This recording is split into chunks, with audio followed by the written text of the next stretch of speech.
Stand up right now and apologize to my son for undermining his authority, or clean out your desk."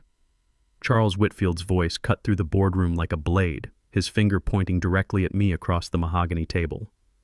The 12 board members and senior staff sat in dead silence, waiting for my response. James Whitfield, Charles's 29-year-old son and our newly promoted operations director, smirked from his chair beside the executive team. "My name is Drew Patterson. I'm 49 years old." And that moment proved my 12 years as senior systems engineer at Titan Aerospace Defense meant nothing to the Whitfield family. Let me back up and tell you how this whole mess started 8 months ago. Back then, I ran the engineering department with a team of 10 solid engineers.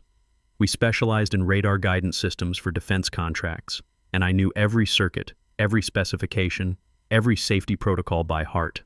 After serving 7 years in the Air Force working avionics and then working my way up from junior engineer, I'd earned respect through actual work, not family connections. Then Charles hired his son James. First day on the job, James rolled up in a brand new Tesla Model S wearing a custom suit that cost more than most of my guys made in a month. He had an MBA from Northwestern and exactly zero real-world engineering experience. According to Charles, James was there to modernize our operations and bring innovative cost management to our aging processes.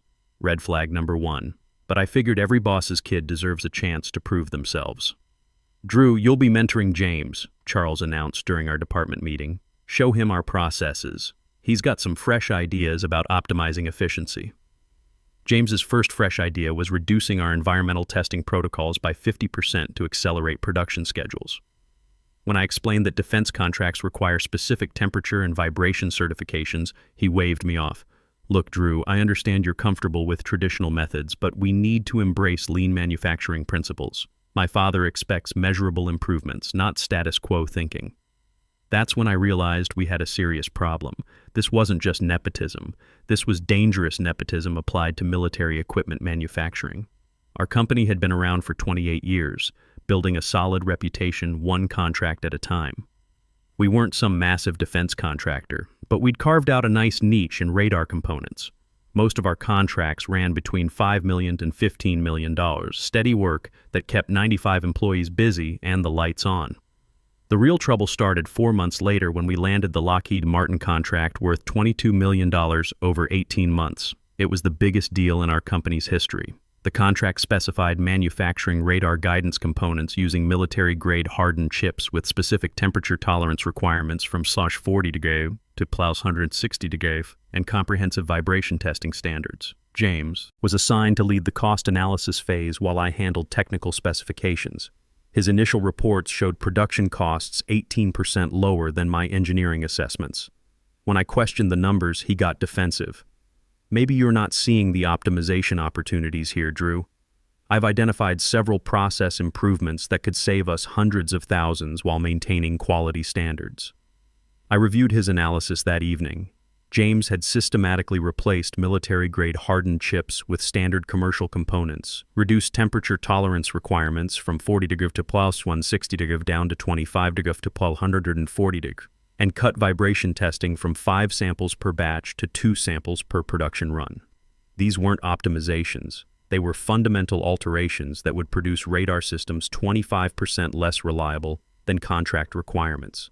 "James, these changes violate basic engineering principles. Commercial chips can't handle the extreme conditions that military aircraft encounter. Pilots will die if this equipment fails during combat missions. That's your interpretation."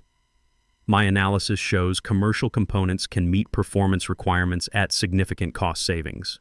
My father agrees we need to think strategically about profit margins. I scheduled an emergency meeting with Charles the next morning. "Drew, I appreciate your concerns, but James has identified legitimate opportunities for improvement. His cost projections show we can increase our total profit margins from 8% to 23% while delivering a product that meets all essential requirements." I spread the technical specifications across his desk. "Charles, these aren't improvements. These are component substitutions that will fail Pentagon inspection and violate federal contract terms. We'll face criminal fraud charges if we submit equipment that doesn't match approved specifications."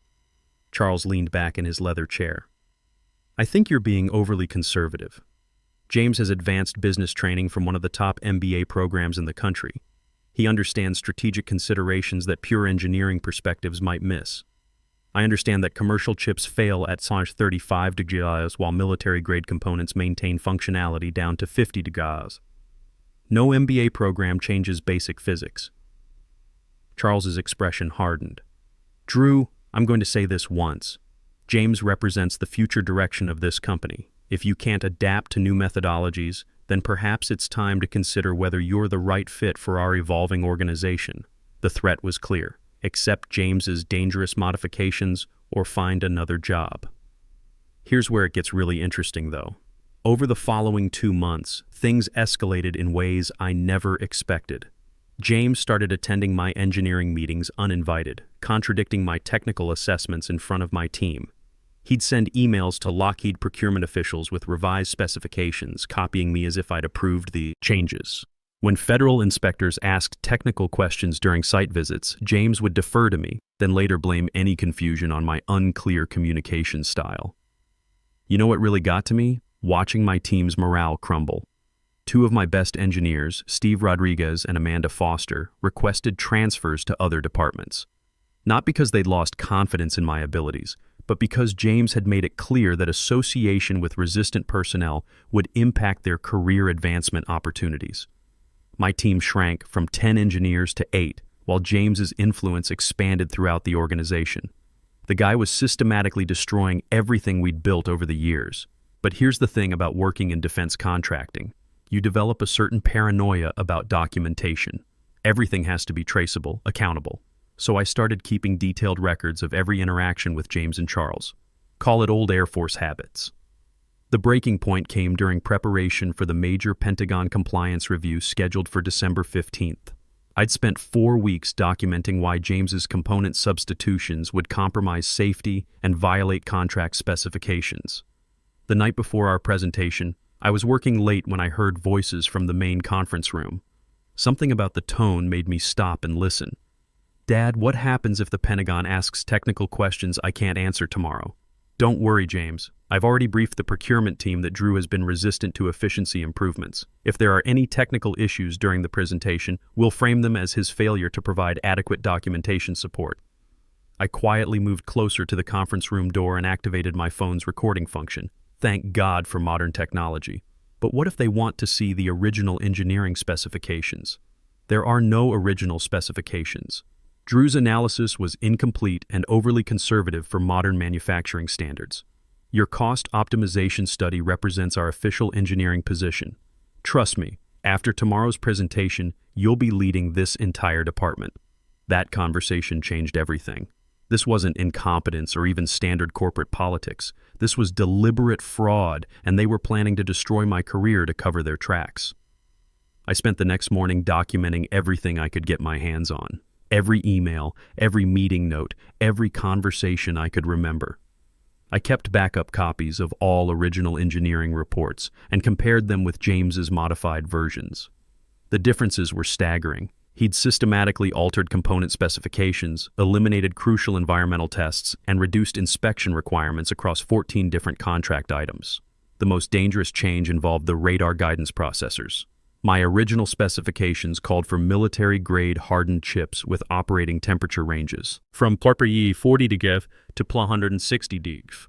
James's version substituted commercial processors with operating ranges from 25 degrees to 140 degrees. The commercial components would fail catastrophically in high-altitude combat conditions. Pilots would lose navigation capability when they needed it most. We're talking about life and death here, not some cost-saving spreadsheet exercise. But I needed more than technical documentation. I needed proof of criminal intent, and I needed allies who couldn't be intimidated by the Whitfield family's corporate power plays. That evening I stayed late again, positioning myself outside the conference room when I heard Charles and James preparing for the Pentagon presentation. Just follow the presentation outline, Charles was instructing. If they ask technical questions you can't answer, explain that Drew was responsible for engineering briefings but failed to provide comprehensive documentation. What if they want to see the original specifications? There are no original specifications.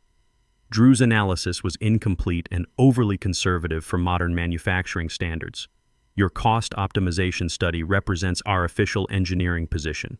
Perfect. I had them on record planning to commit fraud and frame me for their failures. But something Eric Martinez from IT Security told me the next day made the situation much more serious than I'd realized. Drew, we need to talk. Not here at the office. Can you meet me at Murphy's Diner on Highway 24 tonight at 8? Murphy's was a 24-hour truck stop 15 miles from the office. Eric was already there when I arrived, sitting in a back corner booth with a laptop bag and a concerned expression that told me this wasn't about routine IT issues. We have a serious problem, he said without preamble. Charles has been monitoring your computer activity, your emails, your phone calls from the office. He's been building a surveillance file on you for the past 3 months. Eric opened his laptop and showed me activity logs. My stomach dropped as I saw the extent of the monitoring. Every document I'd accessed, every email I'd sent, every phone call I'd made from my office extension, all logged and tracked with timestamps and duration. How is this legal? Technically, company equipment allows for monitoring. But here's the really concerning part. He clicked to another screen. Rebecca Whitfield has been recording conversations throughout the building, not just casual workplace discussions. Formal meetings, private phone calls, confidential discussions with other employees. The screen showed a directory of audio files organized by date and participant names. My name appeared in dozens of entries going back months. This was way bigger than I'd thought. This goes beyond normal corporate surveillance, Eric continued, clicking through more files. Rebecca has been systematically collecting information on anyone Charles considers a potential threat, including Patricia Williams, our primary investor. What kind of information on Patricia? Financial records, private communications, details about her investment strategy. Charles has been building leverage files on the entire board of directors. I stared at the surveillance data. This wasn't just nepotism or fraud. This was systematic corporate espionage designed to maintain control through blackmail and intimidation. Eric, why are you showing me this? Because you're not the first target. Over the past 2 years, Charles has systematically pushed out 3 other senior managers who questioned his decisions. He replaces experienced personnel with family loyalists, then uses surveillance data to control anyone who objects to his methods. What happened to the other managers?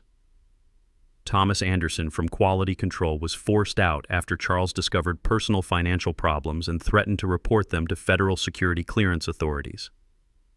Lisa Martinez from Procurement quit after Rebecca recorded her complaining about James's inexperience. Eric closed the laptop. Charles doesn't just fire people who oppose him, he destroys their careers and ensures they can't find work elsewhere in the defense industry. What do you want me to do? Fight back. But you'll need more than engineering reports and recorded conversations. You'll need someone with enough influence to challenge Charles directly. That's when Eric told me about Patricia Williams' background. She wasn't just our biggest investor. She was a former Pentagon procurement officer with 12 years' experience in defense contract oversight. More importantly, she maintained active security clearances and ongoing relationships throughout the Pentagon procurement system. Patricia has been asking questions about our recent performance metrics for the past 2 months. She's noticed discrepancies between reported costs and actual deliverables. I think she suspects something is wrong, but she doesn't have concrete evidence. Can you arrange a meeting? Already done. Tomorrow, 2 p.m. at Riverside Coffee downtown. She thinks you're briefing her on technical specifications for her investment review. Patricia Williams wasn't what I expected. At 56, she looked more like a retired college professor than a major defense contractor investor. But when she studied my engineering documentation at Riverside Coffee the next afternoon, her questions revealed the sharp mind of someone who understood both Pentagon procurement and corporate fraud. Drew, these component substitutions aren't just cost-cutting measures.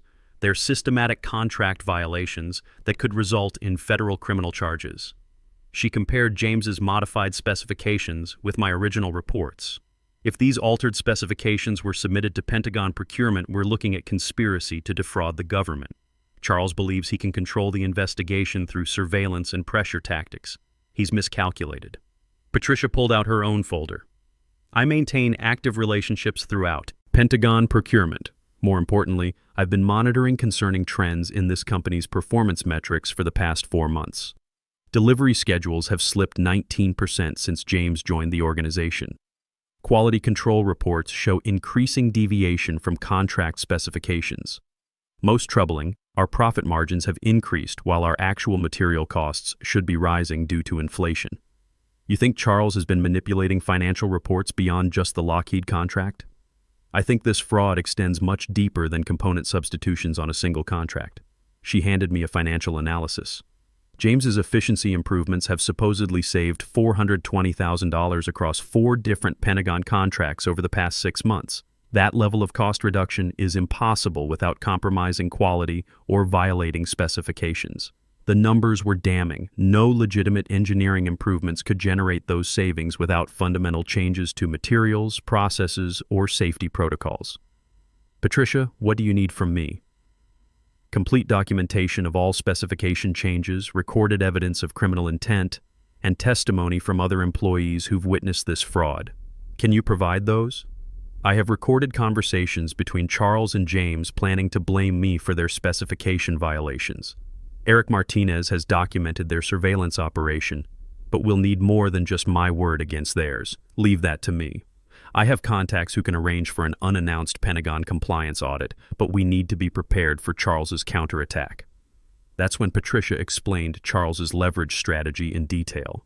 He'd been collecting compromising information on board members, investors, and senior staff for years. Financial difficulties, personal problems, professional disputes, anything that could be used for blackmail or character assassination. He has files on everyone, including me. Financial records from my divorce, details about my consulting contracts, even personal communications with Pentagon contacts. Richard's prepared to destroy anyone who threatens his operation. Then how do we stop him? We get federal authorities involved before he can deploy his blackmail files. Once criminal investigators start asking questions, Charles's leverage becomes worthless. He can't blackmail federal agents. Patricia's plan was elegant but risky. She'd contact her Pentagon procurement friends and request an immediate compliance audit of the Lockheed contract. Federal investigators would discover the specification violations and demand explanations. When Charles tried to blame me for the discrepancies, we'd present our evidence of his fraud conspiracy. The key is timing. Charles plans to announce James's promotion to engineering director at next Tuesday's board meeting. That's when he'll also announce your reassignment to advisory status. Corporate speak for forced retirement. Exactly. We'll let Charles commit himself to defending James's fraudulent specifications in front of the entire board. Then we'll present evidence that destroys their credibility completely. The trap was set. I spent the weekend preparing everything we'd need. Eric provided copies of all surveillance logs and audio recordings Rebecca had collected. I compiled side-by-side comparisons of original specifications versus James's modifications for all 14 affected contract items. Most damaging was the recording of Charles and James planning to frame me for their specification violations. Monday morning, Charles seemed unusually confident. He spent the day meeting privately with board members, presumably building support for James's promotion. Rebecca shadowed me constantly, attending meetings I hadn't invited her to, taking notes on every conversation. Tuesday morning arrived with unseasonable snow. The Pentagon audit team had arrived the day before, 3 technical specialists and 2 criminal investigators. They set up in our main conference room while employees whispered nervously throughout the building. Patricia had worked her magic with remarkable efficiency. At 2 p.m., Charles called the board meeting that would determine everyone's fate. Ladies and gentlemen, we're facing an unfortunate situation created by miscommunication and resistance to necessary modernization efforts. Charles stood at the head of the boardroom table, projecting confidence despite the federal investigation happening down the hall. James Whitfield has done exceptional work optimizing our processes and identifying cost savings across multiple contracts. Unfortunately, some senior staff have been resistant to these improvements. James beamed from his seat beside the executive team, still believing his father could control the narrative. The kid had no idea what was coming. Before we discuss James's promotion to engineering director, I want to address the federal investigation. This audit resulted from complaints by a disgruntled employee who disagreed with management decisions. Patricia spoke from across the table. Charles, are you referring to Drew Patterson's technical concerns about specification violations?